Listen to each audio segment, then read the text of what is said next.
Türkmen Helsinki gaznasy Türkiýede saklanan we soňra Ankaradaky deportasiýa merkezinden Edirne we Kırklar eli deportasiýa merkezlerine aýry-aýry ýerlere geçirilen türkmen aktivistleriniň saklanyş şertlerini anyklanygyny, Abdulla Orusowdan ýene Türkmenistana iýerilmegine meýletin razylyk görmeginiň talap edilendigini habar berýär. Kırklareli şäheriniň deportasiýa merkeziniň başlygy 22-nji maýda Orusow çagyryp onuň Türkmenistana iýerilmegine meýletin razylyk görýänligi baradaky hata gol çekmegini talap etdi. Olar munyň Ankaranyň talabydygyny aýtdylar. Men gol çekmedim diýip adam hukuklaryny goraýan guramy Orusowyň telefonydan gurrungyna salgylanyp ýazdy. Abdulla Eýýäm ikinji hepde döşüniň çep tarapyna dören agyrdan şikayet edýär. Lukman onuň ýagdaýy bilen tanışdy we degişli dermanlary ýazyp berdi. Olary getirdiler. Saklanyş şertleri we iýmit meselesinde onuň başga şikaýeti ýok diýip habarda berilýär. Alişer Sakatow Edirne geçirenlerinden soň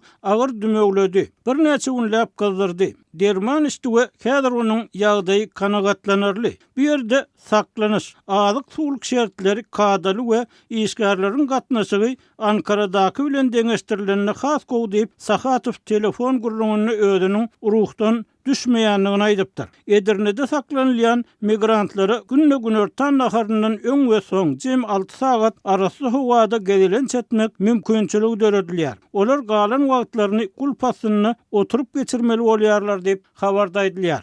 Azatlyk radiosi bu maglumatlaryň anyk çeşmeleri bilen gazyklanyp, Düýbi Bolgariýada ýerleşýän türkmen Helsinki gaznasyna telefon etdi. Ситуация такая. Периодически мы связываемся с ними через одного человека. Ýagdaý seýle biz olary bilen wagtyl bir adamyň üstü bilen habarlaşýarys. Ýöne ol adam hem Türkiýede ýerleşýär we men onuň adyny agdamak islemeýärin. Oglanlar onuň bilen wagtyl habarlaşyp durýarlar we şonuň üstü bilen bize öz ýagdaýlary barada habar berýärler. Через него передают нам всю вот информацию, то, что... Dip hukuk goraýjy Anadurdy Hajiýew aýtdy we gaznanyň başlygy Täjegül Begmedowanyň Alişer Sakatowyň ýany ýoldaşy bilen hem habarlaşýanlygyny sözüne goşdy. Olar habar berilişi ýaly Sakatowyň hemde Orusowyň aklawçylary olar tutsak edilen wadyna şikaýet etdiler. Türkmen Helsinki gaznasy bu şikaýet netijesinde aktivistleriň derhal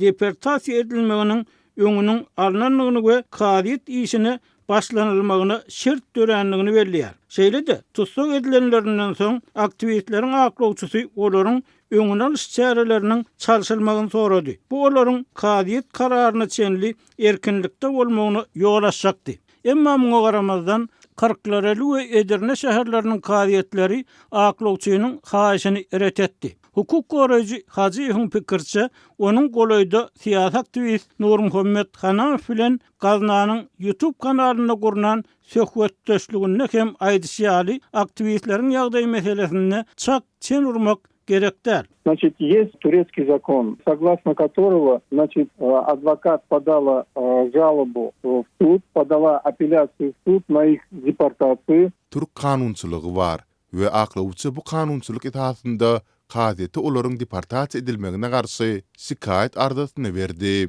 Bu şikaýet ardasy kabul edildi. Şu sebäpden mundan aňyrda boljak ýa görüljek ähli çärlere diňe Türk kadyety tarapyndan serediler. Türk kadyety nähili karar çykarar? Häzirlikçe muny hiç kim bilmeýär.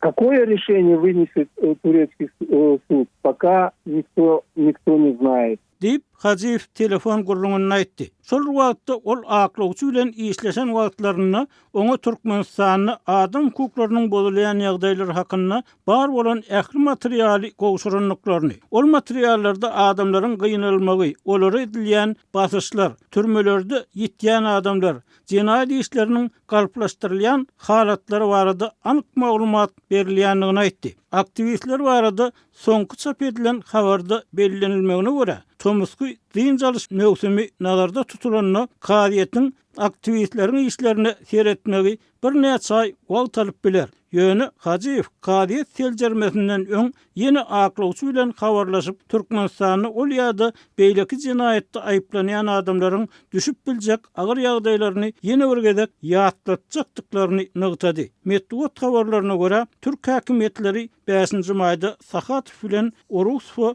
bozgunluk durumunyň berilmeýänligi barada resmi habar berdi.